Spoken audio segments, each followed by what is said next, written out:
Bienvenidos. A veces soy reiterativo y hay gente que nos sigue durante muchísimos años, entonces dice, siempre repite lo mismo. Bueno, no, siempre no, pero a veces recordar a quienes fueron pioneros, a quienes merecen ser recordados y homenajeados porque dejaron una huella, no me molesta repetirlo.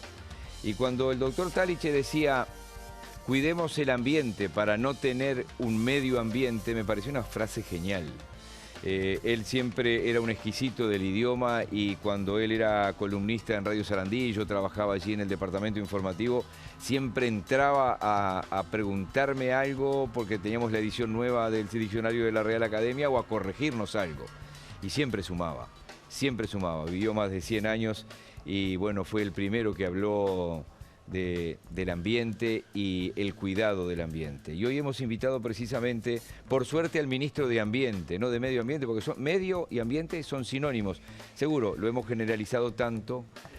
Adrián Peña, ¿cómo andás, Adrián? Bienvenido. Muy bien, con mucho gusto y qué bueno, ¿no? Porque en realidad esta construcción del tema ambiental tiene larga data en el Uruguay. Ahora se crea el Ministerio de Ambiente, pero es un escalón en una construcción de acumulación de muchísimo tiempo, ¿no? Te pido unos segundos, porque Bruno Carballo, con la edición de Nacho Mastandrea, siempre nos preparan un disparador. A veces son muy malos, a veces son muy buenos. No saldré disparando, ¿no? No, supongo que no.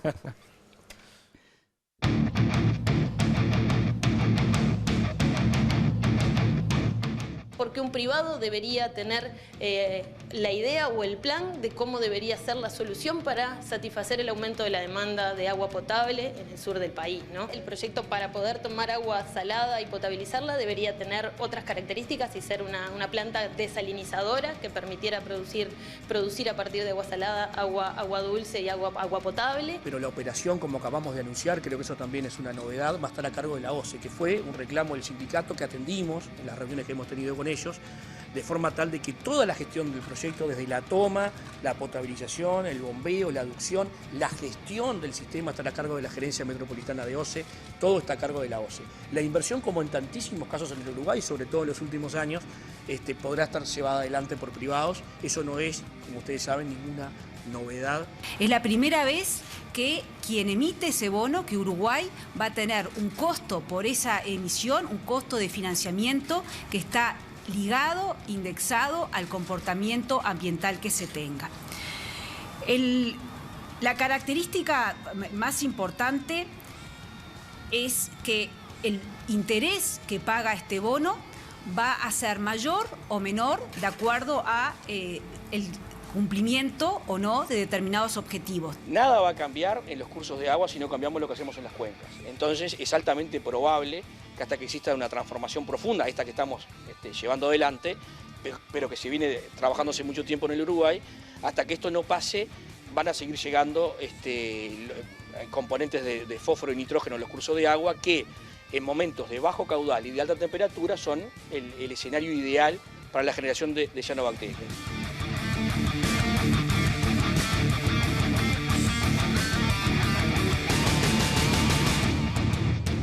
Nuestro productor es Bruno Barreto, no Bruno Carballo. Además, Bruno Barreto no le pega ni al arco iris. Entonces, disculpas a Bruno Barreto y a Carballo. Bueno, muchos temas allí. Vamos a arrancar. La semana pasada estuvo acá el director en representación del Frente Amplio en el directorio de OCE, Edgardo Ortuño, dando su punto de vista. Fue ponderado, mesurado, convencido de algunos argumentos. Proyecto Neptuno, allí frente a la Satí en San José. Bueno, hay una primera puntualización que no va a incluir una planta de Prosperar desalinizadora. Exacto, no es una planta de desalinización, nunca lo fue. El proyecto, la idea en realidad tiene mucho tiempo. Yo creo que desde la década del 70 se está viendo y estuvo la alternativa de esa posibilidad de una toma en el Río de la Plata. El punto de inflexión, digamos, de menor salinidad es precisamente el de Arasatí. Esto está comprobado con información técnica relevante y respaldada por modelos estadísticos. Es una toma de agua dulce. Ortuño decía, cuando más se precisa en verano es cuando más sale aire. Bueno, es una toma de agua dulce, potabilización y bombeo que se engancha, ¿verdad?, con el sistema de distribución que actualmente existe en Montevideo. Entonces, algunas puntualizaciones. La vinculada a la salinidad, es verdad que hay episodios de salinidad, se vienen midiendo desde hace muchísimo tiempo, hay estadística al respecto y desde agosto del año pasado tenemos una sonda, ¿verdad?, de la Facultad de Ingeniería tomando directamente la información del lugar. ¿Cómo se da la salinidad? Se da básicamente por lo que se denomina forzantes. Los forzantes son los ríos Paraná y Uruguay, que si bajan su caudal, ¿verdad?, genera un aumento de la cuña de salinidad que va desde el este, ¿verdad? Eso se puede incrementar con los vientos del este, básicamente. Entonces, sí se da que cuando hay episodios de sequía, los episodios de salinidad aumentan, ¿verdad?, en la misma dimensión.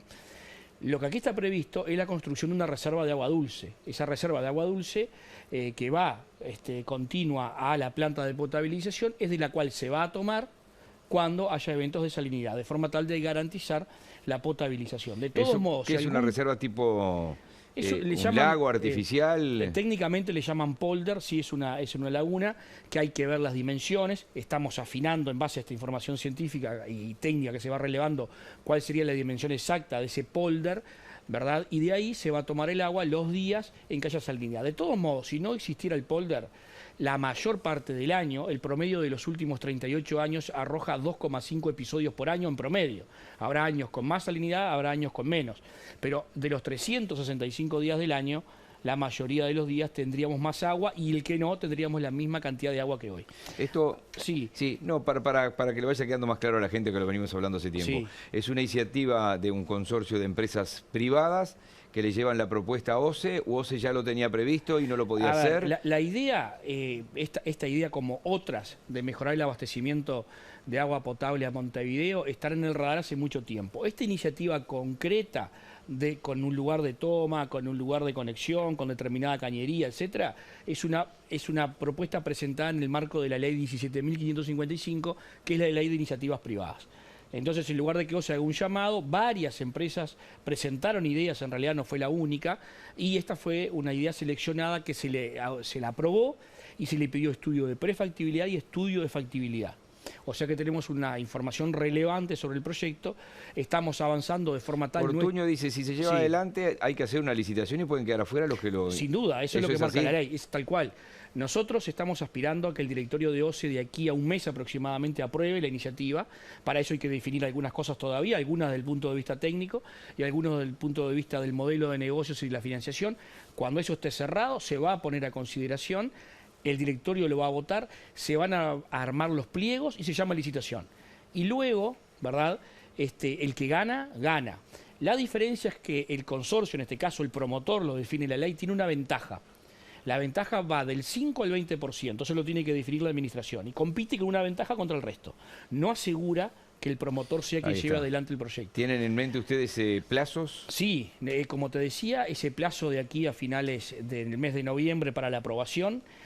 Luego se dispara todo este proceso de llamado a licitación con los tiempos, adjudicación, proceso ejecutivo. Bueno, nuestra idea es comenzar las obras antes, en los próximos 12 meses, ¿verdad?, como plazo máximo.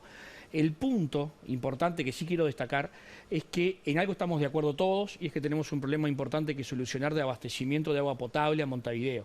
Nosotros hoy tenemos una capacidad máxima de producción de 700.000 metros cúbicos día en Aguas Corrientes.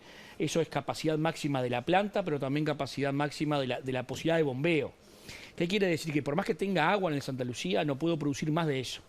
Por tanto, tengo que encontrar una forma de producir más y estamos diversificando el riesgo al utilizar ahora otra fuente que es el Río de la Plata. Esto es muy importante. La proyección habla de que necesitaremos 735.000 metros cúbicos al 2035 y 840.000 metros cúbicos al 2045 día. Tenemos que prepararnos para esa demanda. Mejorando la pérdida, que es un 50%. Sí, hay tres patas. Mira, Miguel, hay tres patas para solucionar el problema. Una es nuestra propuesta de ir por Arasatí primero. No es no ir por otras cosas. Primero, en el orden de prioridades y para diversificar el riesgo y en términos de seguridad del país, primero Arasatí. Luego hay que hacer Casupá sí o sí, en el tiempo porque el río Santa Lucía seguirá siendo la columna vertebral del sistema, seguirá siendo el 70%. Y la tercera es avanzar en reparación de cañerías. Hoy tenemos un 50% del agua no contabilizada, no quiere decir perdida, no se contabiliza por errores en la contabilización, por agua que se... Por que pérdida, sí. hay agua que no se cobra por decisión del organismo a personas que no pueden pagarla, hay agua que se roba y luego están las pérdidas, ¿no? Que son un porcentaje importante. Hay que seguir invirtiendo en reducir pérdidas. Hay un plan de OCE para reducir las pérdidas de aquí a 10 años en el entorno del 20%. Con las 3 medidas, ¿no? Nosotros generamos un sistema robusto, ¿verdad?, de abastecimiento de agua potable al área metropolitana que asegure el acceso a ese derecho básico universal que es el agua potable. Entonces, yo igualmente agradezco la actitud del director Ortuño. También el llamado a sala transcurrió sobre carriles muy correctos.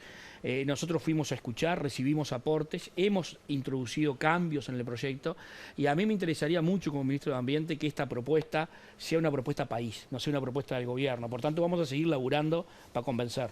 Vamos a tener un segundo bloque. El tema es saber cómo nos arreglamos. Saneamiento.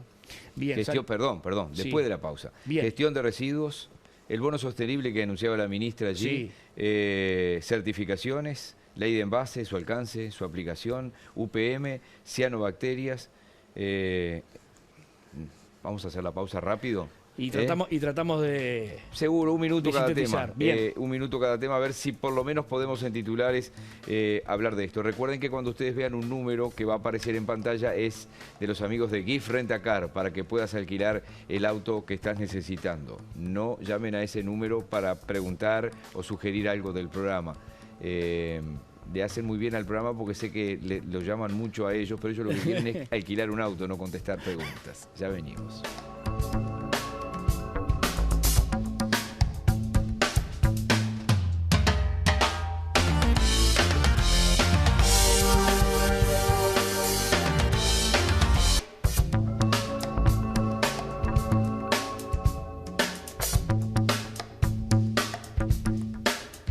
Del saneamiento se encarga OCE en 18 departamentos en Montevideo desde que se estatizó con la compra inicial del saneamiento Arteaga, es la Intendencia de Montevideo.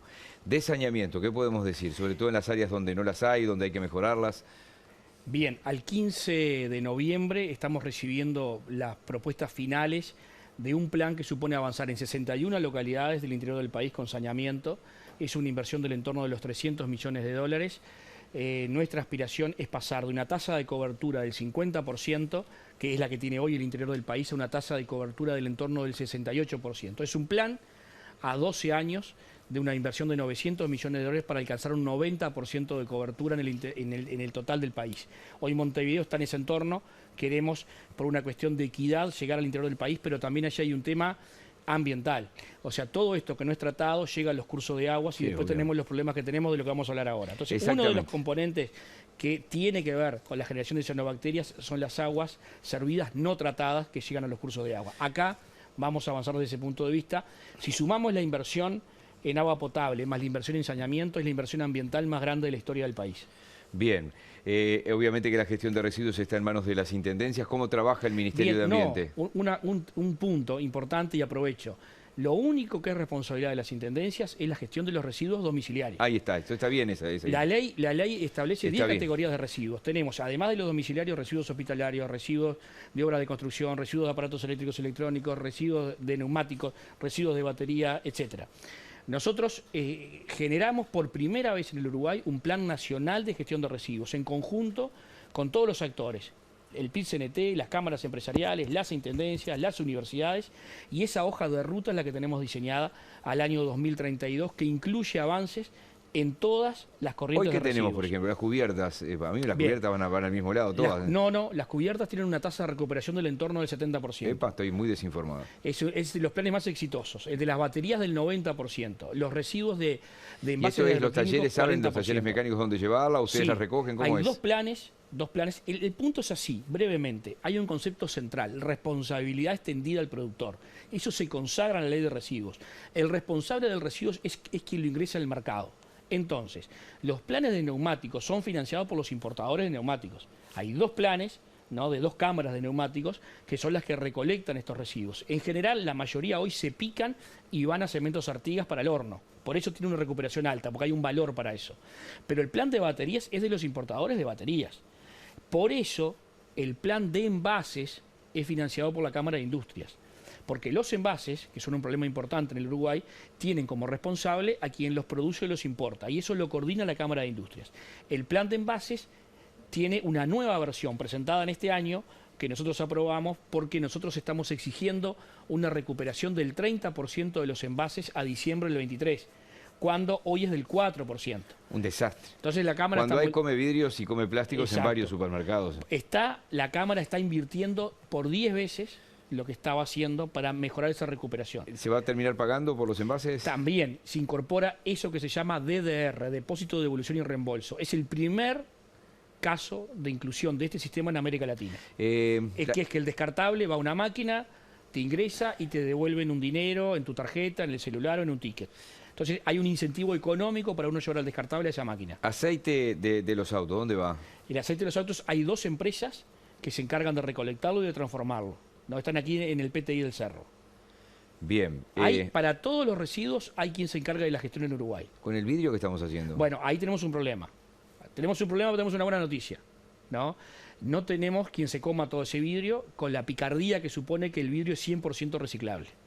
Ahora me acaba de informar el presidente de INACOP que están cerrando un negocio y por lo cual el horno de vidrio se está comercializando y se va a instalar una empresa que produzca envases con la maquinaria que estaban en vidrio. Entonces eso es una gran solución desde el punto de vista ambiental porque nos lleva todo el vidrio que produce el Uruguay y hoy hay sobredemanda del vidrio. El mundo está pidiendo vidrio a gritos. Las grandes bodegas, las medianas, grandes, pequeñas y medianas están trayendo de Brasil. Sí, Brasil o de Chile, es impresionante. Entonces nosotros tenemos una oportunidad enorme ahí y solucionamos un problema importante que hoy tienen todas las intendencias del país, qué hacer con el vidrio. Bien. 2 cosas en residuos. Sí. Residuos de aparatos eléctricos y electrónicos. Está llamando Richard Reed que está viniendo para acá. Bien. Estamos al aire, Richard. Un decreto en el cual cambia la gestión de los residuos de aparatos eléctricos y electrónicos, que son 40.000 toneladas. Uno va a tener a dónde llevar su televisor roto, por ejemplo, y va a recibir un valor también por eso.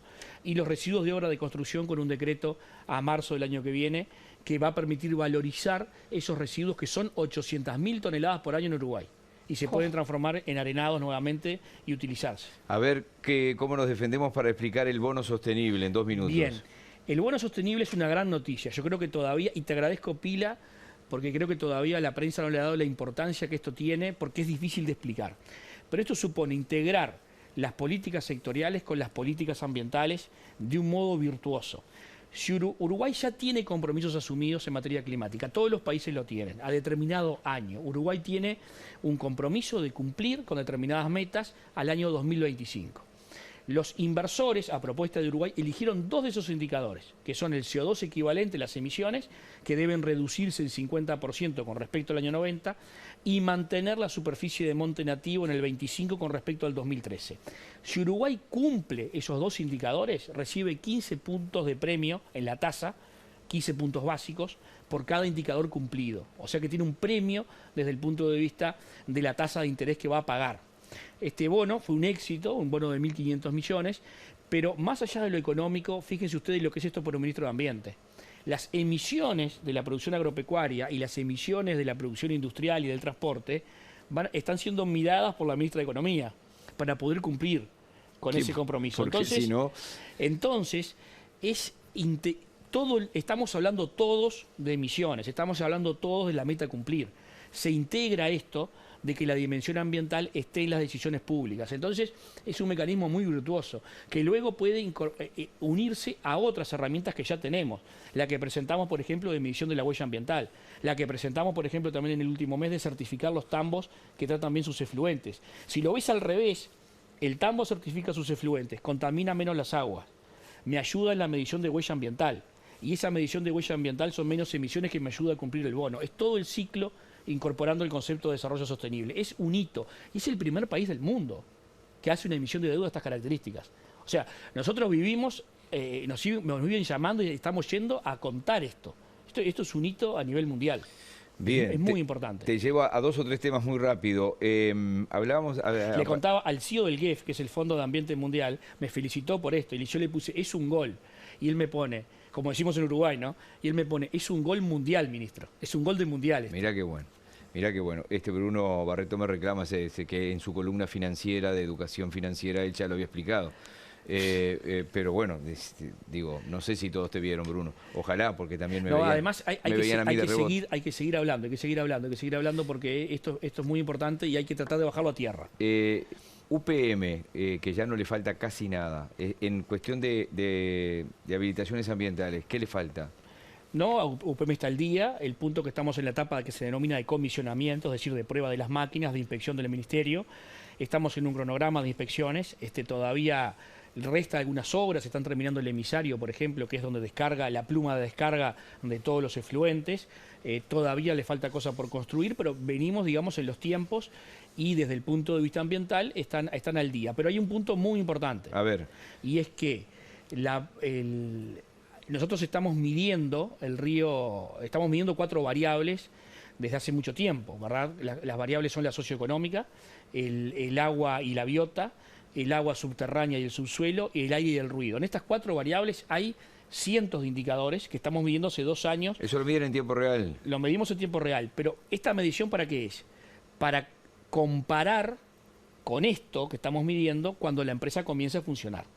La autorización ambiental previa, firmada por Eneida de León, establece 2 años completos de medición antes de que la empresa pueda operar. Porque esto es la base sobre la cual después comparamos. Seguro, hay que tener un parámetro, si no... Para eso medimos 2 años. Entonces hay que definir claramente cuándo se cumplen los 2 años de monitoreo, de forma tal de que ahí recién pueden operar. Cianobacterias. Sí, ¿Son una preocupación? Son una preocupación importante. A ver, lo que hablamos del saneamiento para que llegue menos materia a los cursos de agua. Lo que estamos haciendo con el control de los efluentes industriales, pero a su vez mejorar lo que pasa en las cuencas en materia de producción, con la fertilización, ¿verdad?, con determinadas prácticas que hace que llegue nitrógeno y fósforo a los cursos de agua. Si eso no cambia, las floraciones van a seguir existiendo y sobre todo van a seguir existiendo cuando haya bajo caudal y cuando haya mucha calor, mucha temperatura. Y eso es lo que va a pasar. Mañana van a haber 29-30 grados aquí en Montevideo. Entonces comienza a generarse muchos días de temperatura elevada, la sequía que estamos padeciendo, lo que llega al río es similar, ¿no? Entonces las floraciones pueden aparecer, eso es así. A mí me interesa decirlo de manera prematura, de forma tal de que todos tengamos conciencia que lo que hacemos en la cuenta impacta de manera directa en lo que luego pase, porque después la gente se molesta porque las cianobacterias llegan a la playa. Y sí. Bueno, pero si no cambiamos lo que hacemos, ¿por qué no van a aparecer? Van a seguir apareciendo. Entonces ahí lo que pasa es que capaz que la generan unos pocos y perjudican a miles. Bueno, pero la presión ciudadana, que estamos en Poder Ciudadano, y toda tu historia de Poder Ciudadano es esa, ¿no? Es la de empoderar al ciudadano de estos temas. En este punto también, nosotros necesitamos como Ministerio de Ambiente ciudadanos activos, promoviendo la conciencia ambiental y trabajando en que asuman la responsabilidad todos los actores y fundamentalmente los que tienen responsabilidad directa en que esto no pase. Entonces hay un tema económico, obviamente, tenemos una hoja de ruta para avanzar, pero hay que cambiar de manera categórica lo que llega al río para que no pase lo que pasa. Si se mantiene la sequía, ¿no?, como viene, van a aparecer floraciones y si luego llega a venir una lluvia intensa, pueden llegar las cianobacterias y las floraciones a las costas. Porque esa es la combinación perversa. Sí. Se generan las floraciones. Si no hay lluvia, no hay creciente, ellas quedan allí, cerca donde se generan. En los ríos, en los arroyos, en el litoral, si el caudal aumenta. Si el caudal aumenta, llegan a esta zona. Entonces ahí ya es un problema que trasciende el ambiental. Pero indudablemente es una preocupación por el Ministerio de Ambiente. Hay que seguir haciendo cosas y te digo, para cerrar, para tenerlo en la memoria, para tenerlo presente, el tema más importante de Uruguay es el agua. Uruguay tiene un tesoro, que es el agua, y Uruguay tiene que seguir produciendo, tiene que aumentar su producción, todos queremos vivir mejor, todos queremos vivir y mejorar nuestro bienestar, hay que seguir produciendo, pero hay que cuidar la calidad del agua, hay que cuidar la calidad. El tema ambiental más importante del Uruguay es cómo cuida su calidad de agua y tiene asimismo desarrollo económico. Ministro, no hablamos de política, que es lo que me propuse además. En otro momento lo haremos. Con mucho gusto, muchísimas gracias por la oportunidad. Creo que estamos con mucho empuje, estamos metiendo el tema ambiental, está en la dimensión de las decisiones de otros ministerios, que era la intención, porque si se creara un Ministerio de Ambiente para cambiarle de nombre a la DINAMA, poco sentido tiene. Acá la importancia es que lo ambiental entre precisamente en esa dimensión de toma de decisiones políticas en el primer nivel, y creo que está pasando. Por tanto, estamos conformes con lo que venimos haciendo. Muchísimas gracias y hasta la próxima. A la orden, un gusto. Ya seguimos.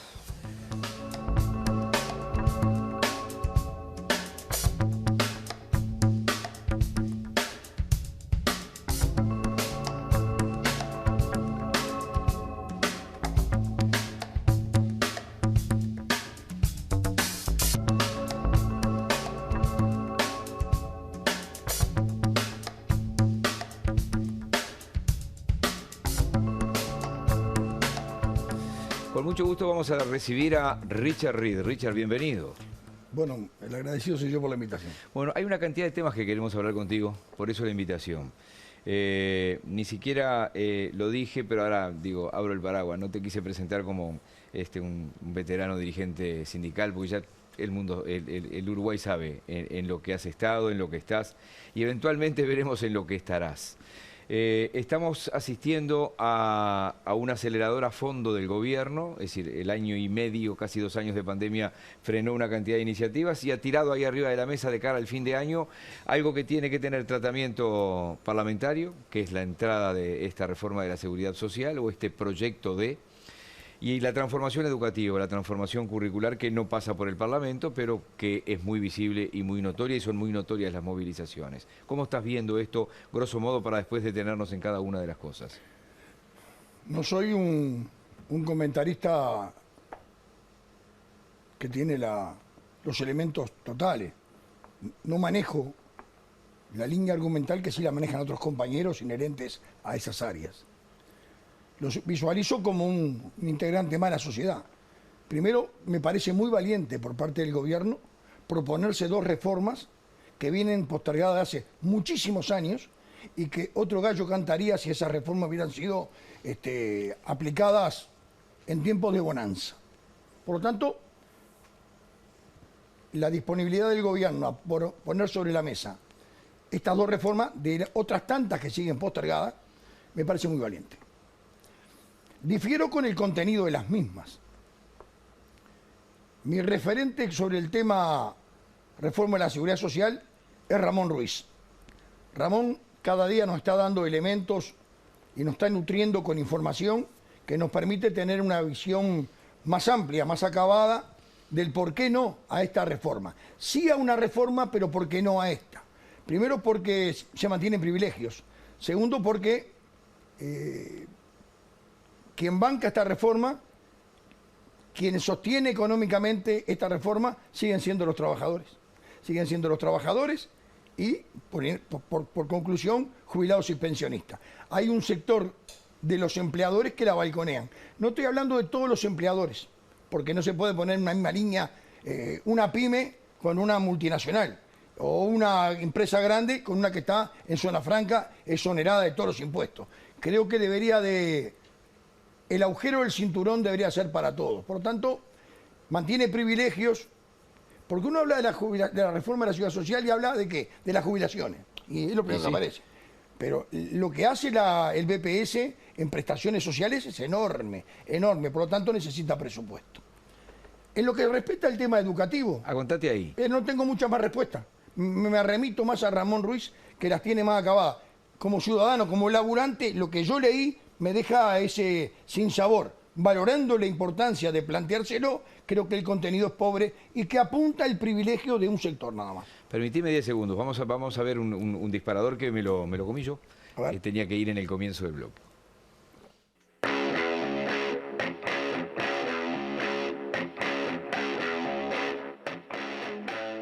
Es una reforma de la seguridad social. Porque el presidente de la República le mintió a la población. Es una reforma de la seguridad social con una profunda dosis de solidaridad. Para empezar, con las jubilaciones más pequeñas, que salvo algún caso aislado, la mayoría, la gran mayoría, casi la unanimidad, tendrá un aumento en las jubilaciones cuando se aplique este régimen. Porque el presidente de la República le mintió a la población cuando dijo que no iba a subir la edad de jubilarse de los trabajadores. Y no está bueno, lo repetimos, que antes de una campaña electoral se haga una afirmación de este tono y que luego se haga todo lo contrario. Nosotros reclamamos, como parte de la pureza, digamos, de la democracia, que lo que se dice antes sea lo que se aplica después. Está tratando de aplicar una transformación educativa a espaldas del gremio docente en general. Lamentablemente, cuando uno mira cuáles son las 2 causas que en los últimos 2 años hicieron perder más clases, esas 2 causas son la pandemia y las medidas sindicales. Son las 2 causas que han hecho perder más horas de clase en estos años, en un momento donde se han perdido demasiadas horas de clase. y es una gran pena que se hace. No hay otra que convocar a ámbitos de negociación reales, bajarse un poco del pedestal de la soberbia y escuchar. O sea, estás tratando de aplicar una transformación educativa a espaldas del gremio docente en general, del magisterio, de los estudiantes. Entonces, no resiste más y esperemos que en las próximas horas reaccione. Crear puestos de trabajo. Los salarios están un poco corriendo de atrás. Crear puestos de trabajo, esto se ha logrado, los puestos que se destruyeron durante la pandemia ya se lograron crear y estamos proyectando crear más puestos de trabajo en este año. Y a eso se suma que esto diría es una fase siguiente a la de recuperación del empleo, le agregamos al empleo el salario real. Los salarios están un poco corriendo de atrás en esta recuperación y el crecimiento del empleo tampoco ha compensado en la tendencia contraria a lo que ha ocurrido o viene ocurriendo, mejor dicho, con los salarios.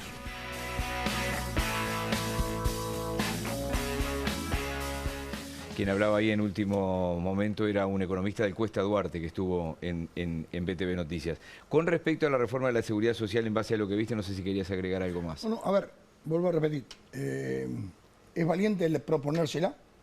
Creo que el contenido es pobre. Creo que el contenido deja grandes dudas con respecto a la financiación. Y vuelvo a repetir, creo que ver la seguridad social es verla más allá de la jubilación. Hay prestaciones sociales, el seguro de salud, el tema de la maternidad, el seguro de paro y el papel que cumplió en la pandemia. El seguro de paro, es mucho más amplio. Por lo tanto, creo que debería de ser revisada. Sí creo que ni pelado ni con dos pelucas, en el sentido de que debería de haber sido adoptada por el sistema político y buscar una síntesis, porque debería ser política de Estado.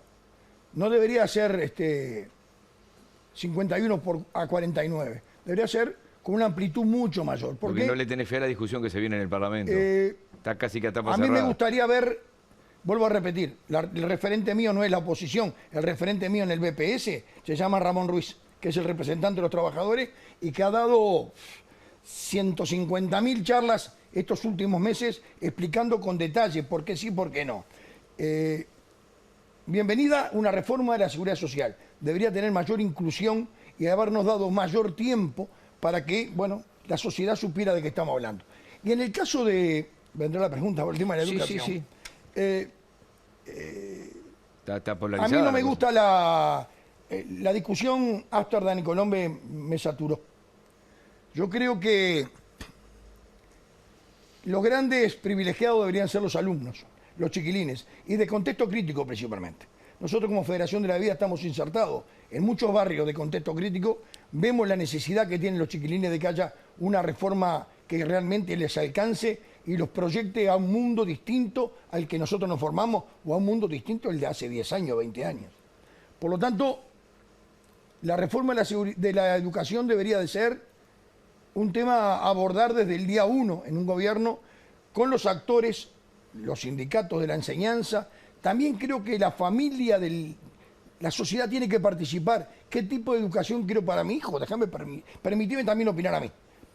También creo que hay que hacer una transformación no solamente de la currícula, sino también deberíamos de ayornar las cabezas de todos a este mundo de hoy. ¿Qué es lo que el niño necesita? ¿Qué es lo que el niño...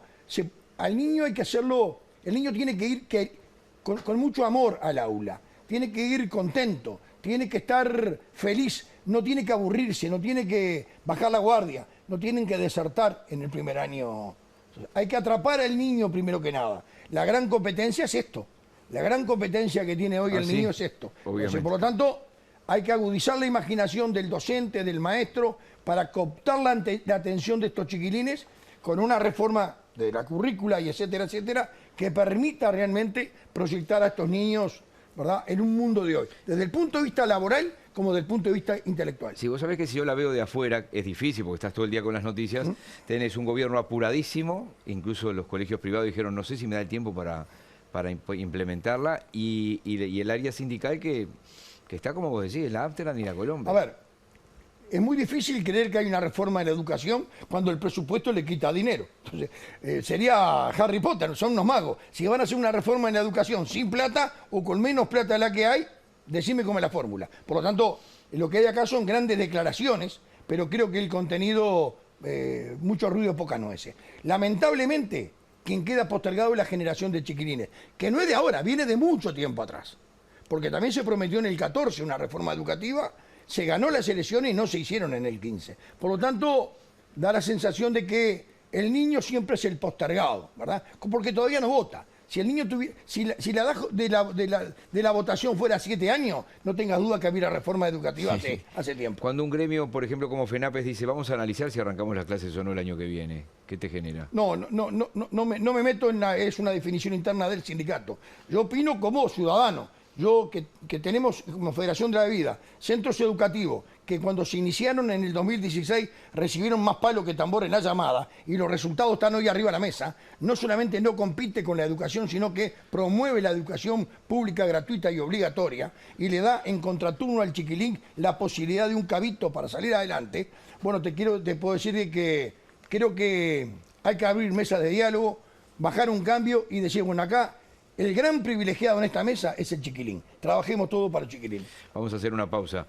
Quiero hablar contigo del mundo del trabajo y de algo que vos hablas todo el tiempo de que hay que ayornarnos, cuando cada vez que habla un jerarca, hoy en búsqueda veía a alguien del Fondo Monetario, cada vez que habla un jerarca del Fondo Monetario dice hay que flexibilizar las relaciones laborales en Uruguay. Elogia todo y va por ahí. Permitime una pausa. Claro. Ya venimos.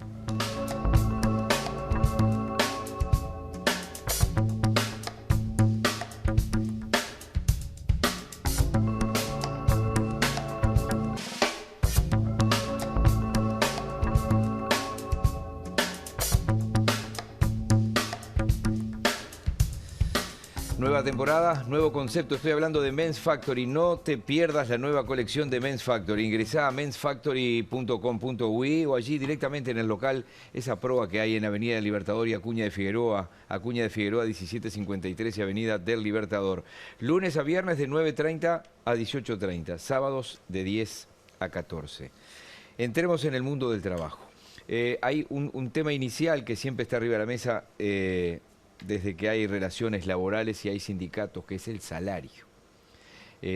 Ustedes en el gremio de la bebida lograron una cantidad de cuestiones históricas que no tuvo contagio ni réplica en el resto del mundo laboral ni empresarial. Es decir, en algún momento ustedes negociaron y dijeron, no les podemos dar esto. En un momento se mostraron los números y sí pudieron darle eso.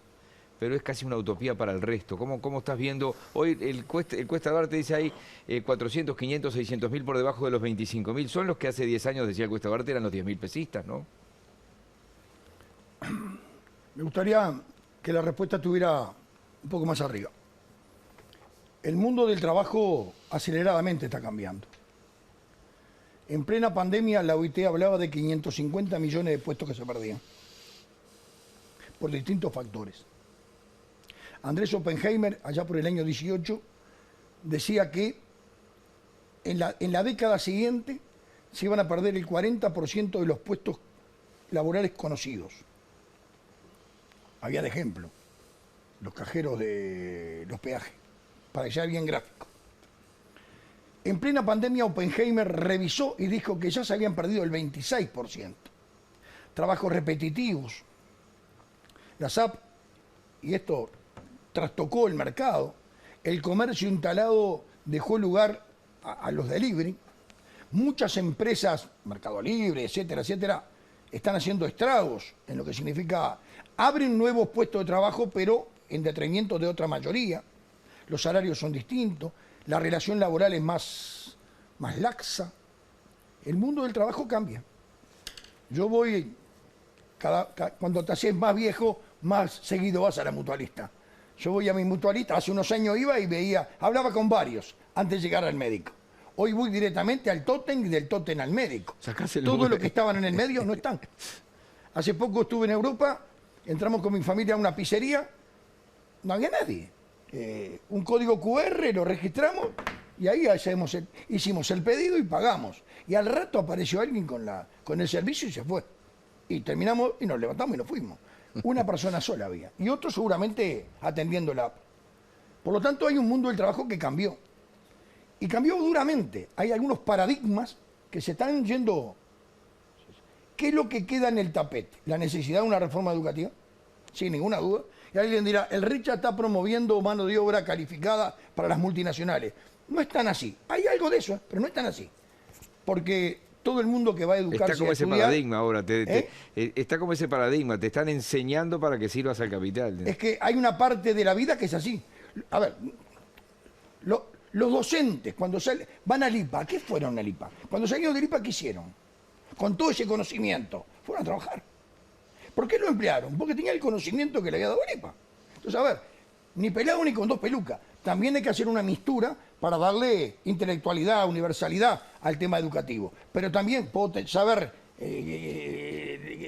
el ordenamiento de los astros, pero no tengo laburo. Entonces, el mundo de hoy requiere de ambas cosas, la educación y transformar la cabeza del sector empleador, haciéndole ver que capacitar es una inversión y no un costo, un gasto, es parte de ese nuevo mundo laboral. Al sector sindical, tener en cuenta que la productividad, la eficiencia llevada de la mano en la negociación, hace posible la permanencia del empleo. Hoy las multinacionales se instalan donde quieren, producen donde mejor tienen costo más bajo, y el mundo es así, es un mundo sin frontera para el capital. Por lo tanto, capacitación, educación, ayornar las relaciones laborales desde el punto de vista, bueno, hay que negociar productividad, empleo, hay que discutir el empleo, aportar como conocimiento del trabajador cómo puede mejorar el empleo. Hay cosas en común, claro que hay cosas en común con la patronal. No es negocio sindicato abierto con fábrica cerrada. Por lo tanto, creo que hay un clic para hacer. Creo que los consejos de salario en Uruguay, que es una herramienta fantástica. Hace poco tiempo estuve charlando con compañeros chilenos que me preguntaban, bueno, cómo era el funcionamiento. Quedaban con los ojos dados vuelta, porque es fantástica. Y es del año 43. Es una de las conquistas revolucionarias de este Uruguay que le dimos vuelta de página y si tendremos tanto para ser orgullosos de las primeras décadas del siglo pasado. Bueno, yo creo que hay que aprovechar esa herramienta tripartita y lo que hay que hacer es modificar el contenido. No puede ser solamente discutir salario, hay que discutir condiciones de trabajo, pero principalmente capacitación. Hoy el trabajador tiene que capacitarse, si no, le pasa el camino por el costado y queda en la vereda. Creo que hay que ayornar. Lo que dice el del Banco Mundial es una chicana histórica. Para ellos flexibilizar no es esto. Para ellos flexibilizar es que el patrón haga lo que quiera. Pero bueno, es parte de la idea, ¿no? Sí.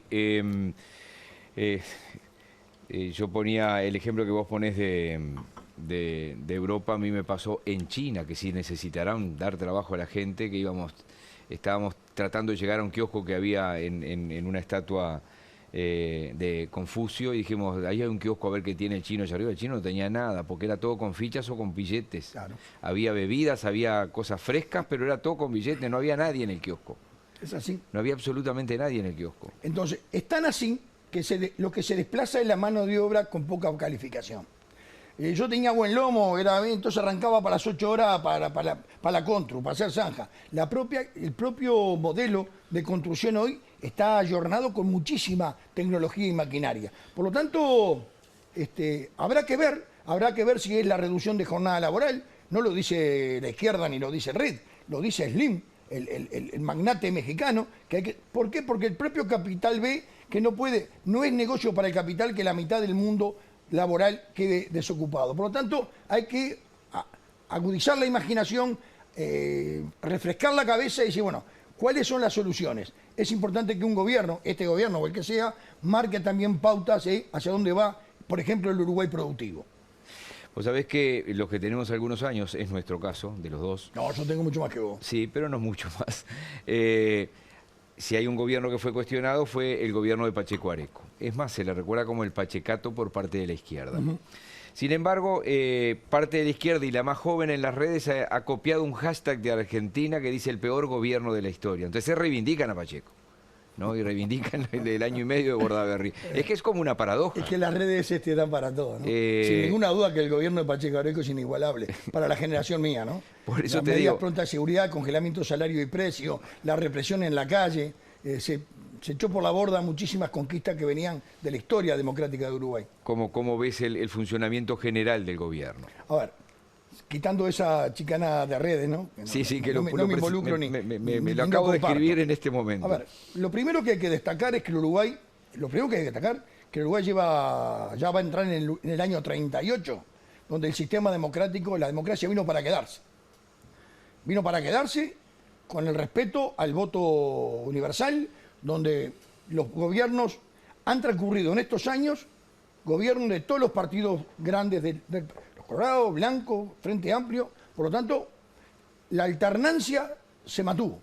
En algunas cosas se mantuvo también a nivel internacional, la credibilidad judicial, jurídica, etcétera, etcétera.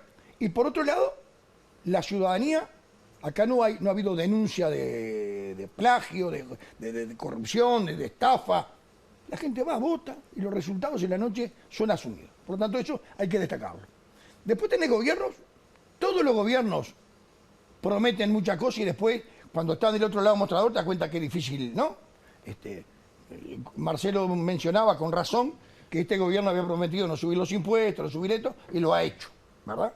Después el gobierno dice, bueno, yo lo hice porque no estaba la pandemia o la guerra Cada uno va a tener su justificativo. Pero todos, ¿verdad? El Frente también prometió la reforma educativa en el 14 y no la hizo. Entonces, por lo tanto, todos juegan en Orsay, ¿verdad?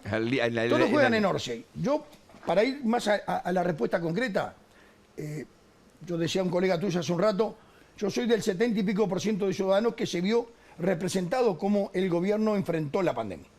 Y me pareció que le dio mucho cobijo y protección a la ciudadanía cuando asumieron que bueno, el 13 de marzo esto va a ser así y todos, la inmensa mayoría, entendimos que estábamos protegidos por el gobierno.